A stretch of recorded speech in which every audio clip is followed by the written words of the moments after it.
나는 포도나무요 너희는 가지라 라는 제목으로 함께 말씀을 보도록 하겠습니다. 오늘 살펴볼 이 15장의 말씀은 넓게 보았을 때 소위 다락방 강화로 불리는 제13장에서 17장까지의 연속 부분이며, 좁게 보았을 때는 예수님의 고별 설교에 해당하는 제14장에서 16장까지의 연속 부분입니다. 그러니까 15장은 다락방 강화의 고별 설교라는 것입니다. 예수님께서 십자가에서 죽으시기 전에 제자들에게 마지막 설교를 다락방에서 하고 계시는 상황입니다. 특별히 오늘 본문의 말씀에서 참 포도나무요 너희는 가지라 라는 이 비유의 말씀을 하고 계시는데, 오늘 이 비유의 말씀을 통해서 주님이 주시는 큰 은혜가 있기를 간절히 소망합니다. 여러분, 우리는 나무를 볼 때 그 나무가 어떤 나무인지 금방 알 수 있는 방법이 있습니다. 무엇일까요? 열매를 보면은 금방 그 나무가 어떤 나무인지 알 수 있습니다. 아직 열매가 나기 전이라면 이제 파악하기 쉽지 않겠지만, 열매가 났다면 어떤 나무인지 금방 파악할 수 있는 것입니다. 만약에 나무에 사과가 있으면은 그 나무는 어떤 나무일까요? 네, 유치하시죠? 네, 사과나무이겠죠. 네, 배가 달려 있으면은 배나무죠. 죄송합니다. 네. 어린 친구들도 다 알 것입니다. 이와 마찬가지로 사람을 볼 때 그 사람이 어떤 사람인지 어느 정도 알 수 있는 방법이 있습니다. 제가 왜 어느 정도라고 말씀을 드렸냐면, 절대적으로는 그 사람이 어떤 사람인지 절대적으로는 우리는 알 수 없습니다. 이것은 하나님만 아시는 영역이기 때문에 우리는 절대적으로 알 수 없고, 그냥 대충 어느 정도 그렇겠구나 하고 생각하는 것이지 우리가 감히 판단할 수는 없는 것입니다. 그 판단하지 않는 선에서 어느 정도 이제 가늠을 해볼 수가 있는데, 마찬가지로 열매를 보면서 알 수가 있습니다. 간단합니다. 성령의 열매들이 가득하면 성령의 사람일 것이요, 육체의 열매가 가득하면 육의 사람일 것입니다. 갈라디아서 5장 22절부터 23절에서 보면 여러분들 잘 아시는 것처럼 성령의 9가지 열매가 소개가 됩니다. 아시다시피 사랑과 희락과 화평과 오래 참음과 자비와 양선과 충성과 온유와 절제입니다. 그리스도인들이라면 이러한 열매를 맺으면서 이제 살아가는 것입니다. 우리는 그 모습을 보면서 이 사람은 정말 그리스도인이구나, 성령의 사람이구나 하고 어느 정도 느끼게 되는 것이죠. 그래서 많은 사람들이 열매를 맺겠다고 다짐하고 또 결단합니다. 열심히 열매를 맺으려고 노력을 합니다. 그런데 중요한 것이 있습니다. 이 열매라는 것은 내가 스스로 맺고 싶다고 해서 맺을 수 있는 것이 아니라는 것입니다. 이것이 정말 중요합니다. 이러한 열매들은 그리스도와 연합되었을 때 주님으로부터 흘러나오는 생명력으로 맺어지게 되는 것이지, 내가 스스로 다짐하고 결단한다고 해서 맺을 수 있는 것이 아니라는 것입니다. 우리가 상식적으로 생각을 해봐도 포도나무에 잘 붙어 있으면서 그 나무로부터 영양분을 잘 공급받은 가지가 열매를 맺는 것이지, 나무에 붙어 있지도 않으면서 혼자 덩그러니 있는 그 가지가 어떻게 열매를 맺을 수 있겠습니까? 오늘 본문의 말씀이 바로 이 점을 아주 잘 말씀해 주고 있습니다.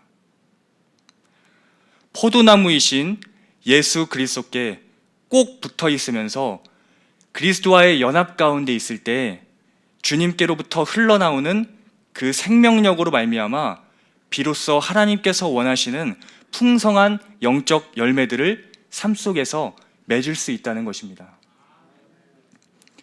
또한 참으로 예수 그리스도를 떠나서는 영적인 생명을 유지할 수 있는 사람이란 결코 존재할 수 없으며, 오로지 예수님 안에 거할 때만 그 영적 생명을 유지할 수 있다는 것도 함께 말씀하고 계시는 것입니다. 가지는 포도나무에 붙어 있을 때만 그 나무로부터 영양분을 공급받고 생명을 유지하며 더 나아가서 열매를 맺는 것처럼, 주님은 제자들과 더 나아가 우리가 포도나무 대신 예수님과 연합할 때에만 영적 생명을 유지할 수 있고 또한 열매를 맺을 수 있다는 것을 말씀하고 계시는 것입니다. 우리는 열매를 맺고자 매우 힘쓰고 발버둥 칩니다.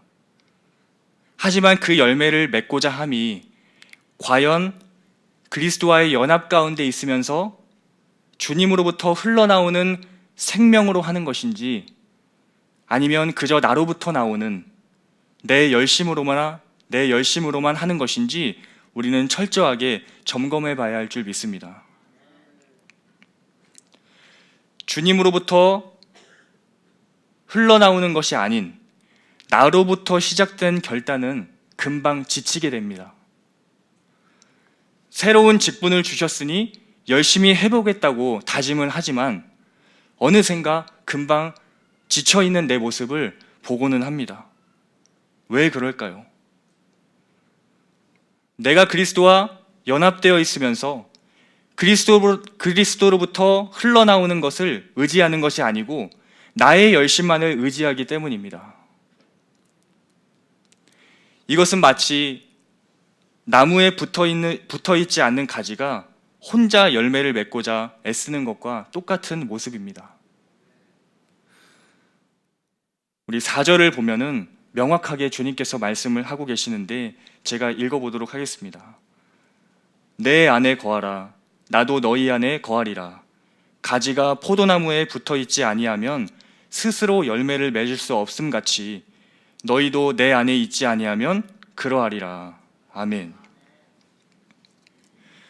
주님께서는 분명히 내 안에 거하라고 말씀하시면서 가지가 포도나무에 붙어있지 아니하면 스스로 열매를 맺을 수 없다는 것을 분명하게 말씀하고 계십니다. 열매를 맺고자 다짐하고 결단하는 것도 중요하지만 그 전에 내가 예수님께 꼭 붙어있는 가지인가, 이것을 생각해야 하는 것입니다.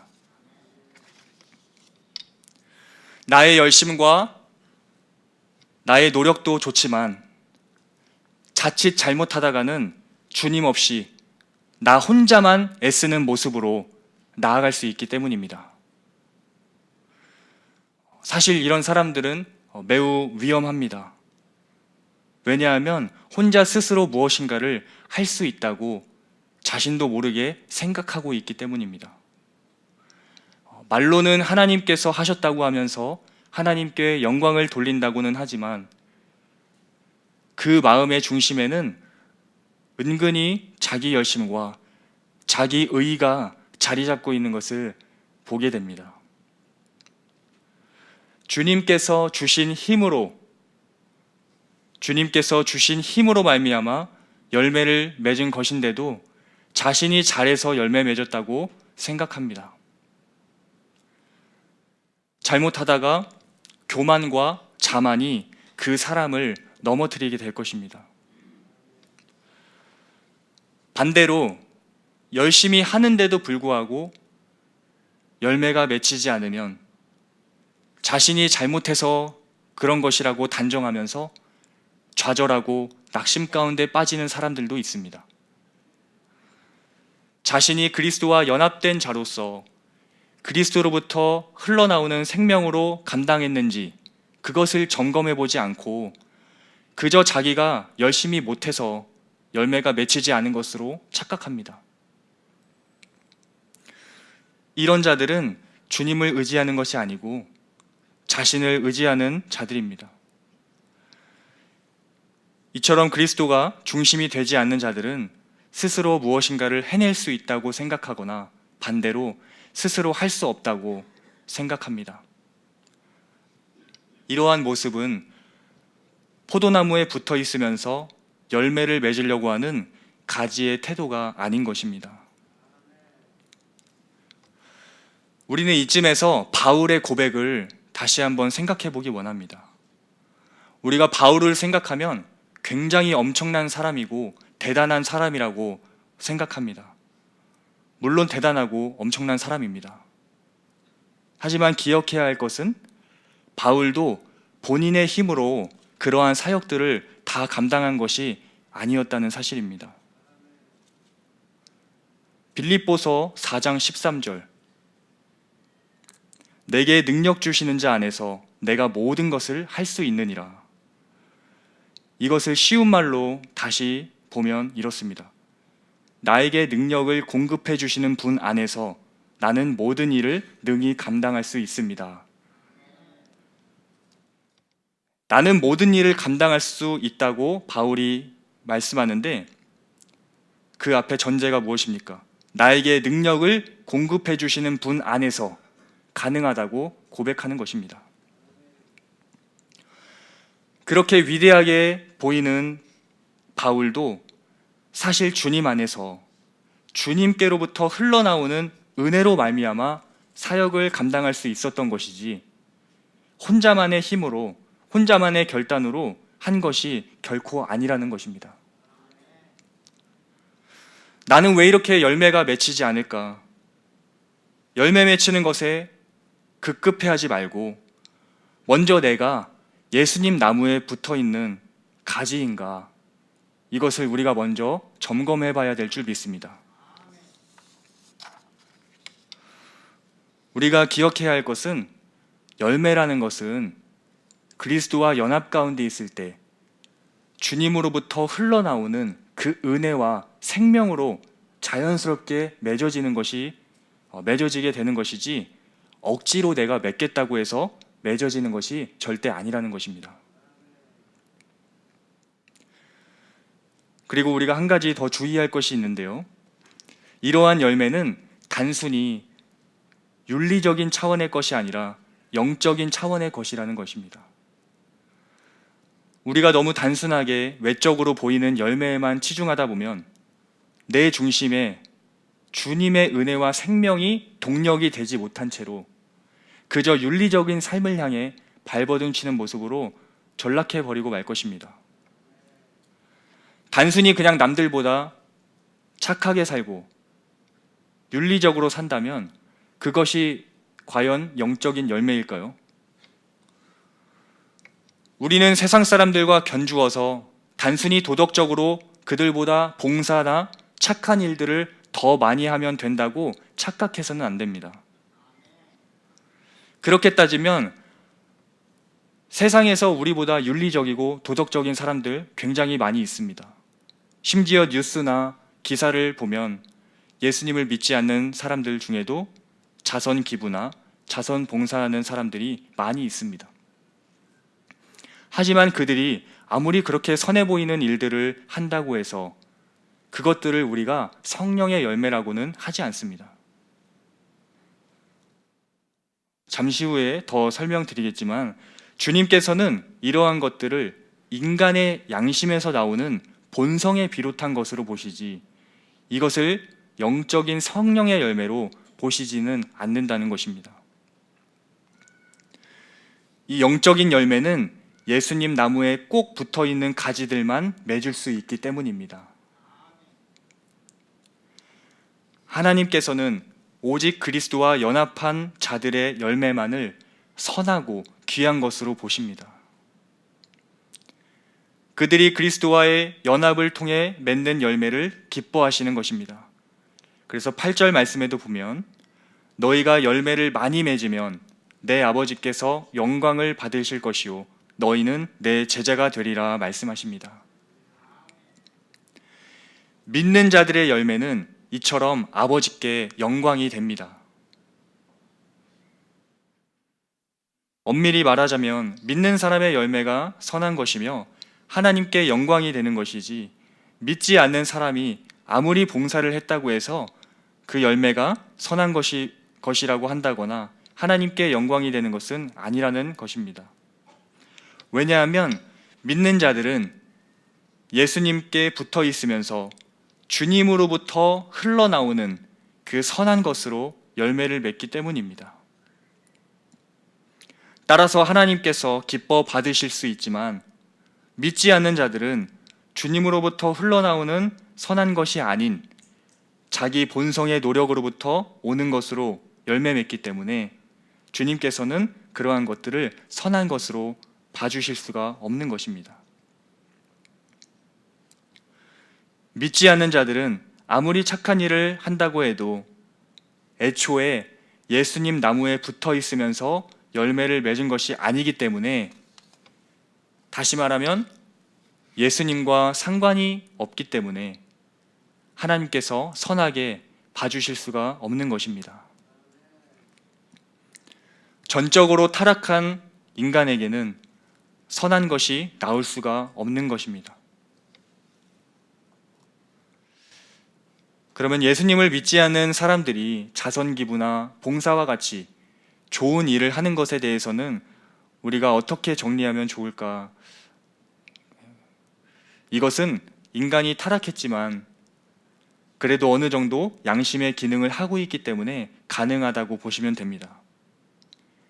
믿지 않는 사람들도 불쌍한 사람들을 보면은 도와주고 싶은 마음이 들고 베풀고 싶은 마음이 듭니다. 타락했지만 하나님의 형상이 조각조각 남아있어서 그 기능을 본성적으로 어느 정도는 한다고 보면 되는 것입니다. 양심의 기능을 어느 정도 하는 것이지요. 그렇기 때문에 그나마 사회가 이 정도로 유지되면서 돌아가는 것입니다. 그러나 중요한 것은 인간의 타락한 본성에서부터 출발한 것이기 때문에 하나님께서는 그 열매들을 선하게 보실 수 없다는 것입니다. 오직 예수 그리스도로부터 출발한 것이어야만 하나님께서는 선하게 보실 수 있는 것입니다. 정리하면 우리는 자꾸만 열매 맺는 것을 세상의 도덕이나 윤리 정도로 생각하는 경향이 있는데, 물론 그것도 포함되겠지만 여기서 열매라는 것은 단순히 세상 사람들도 어느 정도 노력하면 할 수 있는 봉사나 섬김을 넘어서 영적인 차원의 열매를 말하는 것임을 우리는 기억해야 할 줄 믿습니다. 동력 자체가 다른 것입니다. 그들은 동력이 자신의 본성에 있지만 우리는 주님께 있는 것입니다. 예수님 나무에 붙어서 예수님이 주시는 것으로 받아서 나의 열매가 아니라 주님의 열매를 맺을 때 주님께서 기뻐하시는 것이고, 우리의 삶은 주님 안에서 주님의 많은 열매들로 풍성해지는 것입니다. 주님으로부터 생명력을 공급받아서 그 은혜로 사역을 감당해야지, 내 힘으로 한다는 생각은 우리가 애당초 하지 말아야 할 것입니다. 사실 열매 맺는 것도 하나님께서 하시는 것입니다. 단지 나를 통해서 열매를 맺게 하시는 것이지, 그 열매가 나로부터 시작되는 것은 아니라는 것입니다. 가지가 잘나서 열매 맺는 것이 아니라 나무가 가지를 통해서 열매를 맺는 것입니다. 우리는 이 원리를 잘 기억해야 할 줄 믿습니다.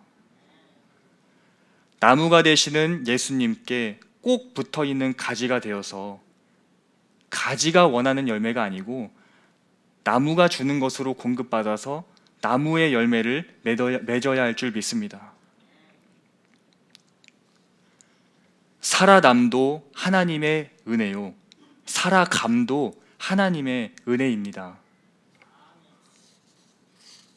우리를 죄로부터 구원해 주시사 살아나게 하신 것에 대해서는 우리가 100% 전적으로 하나님의 은혜라고 고백하면서 열매 맺으면서 살아가는 삶에 있어서는 은근히 나의 열심을 앞세우려고 하는 것은 아닌지 우리가 돌아보기 원합니다. 살아남뿐만이 아니고 살아감도 하나님의 은혜로만 가능한 줄 믿습니다.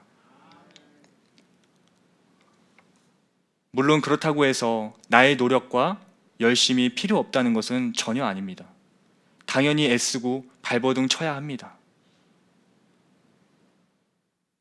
하지만 중요한 것은 열매 맺게 하는 근본 동력과 토대는 우리에게 있는 것이 아니고 그리스도께 있다는 것입니다. 우리는 주님께 붙어 있으면서 주님이 공급해 주시는 은혜로 말미암아 열매를 맺는 것이지, 혼자 떨어져 있는 가지가 무슨 열매를 맺을 수 있겠습니까? 열매를 맺었다고 하더라도 가지가 잘나서 열매 맺은 것이 아니고 나무가 주는 영양분과 생명력으로 열매를 맺는다는 사실을 우리는 잊어서는 안 될 것입니다. 말씀을 정리하면서 결론을 맺도록 하겠습니다.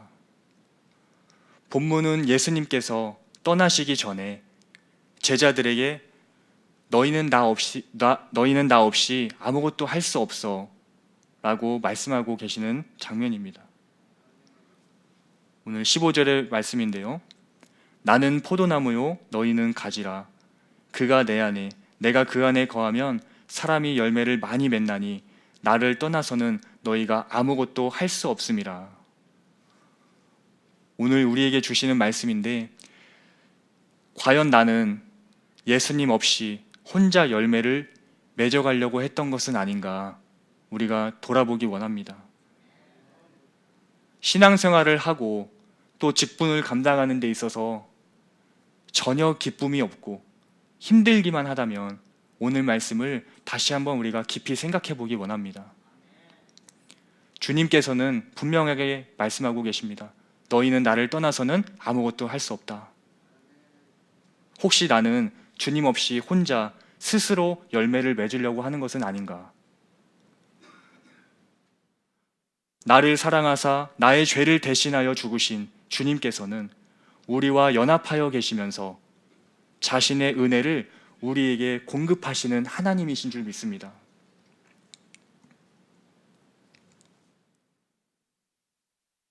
나를 위해 모든 것을 내어주면서까지 나를 살리신 예수님이 살리셨을 뿐만이 아니고 살아가는 그 현장에서도 살아감도 주님께서 다 이끄시고 계신다는 이 사실을 우리가 기억하기 원합니다. 죄로부터 살아남도 주님의 은혜요, 열매 맺으며 살아감도 주님의 은혜입니다.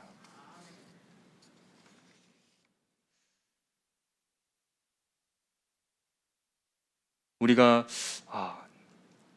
짧게 기도로 함께 마무리하면 좋을 것 같습니다. 통성으로 같이 기도하기 원하는데요.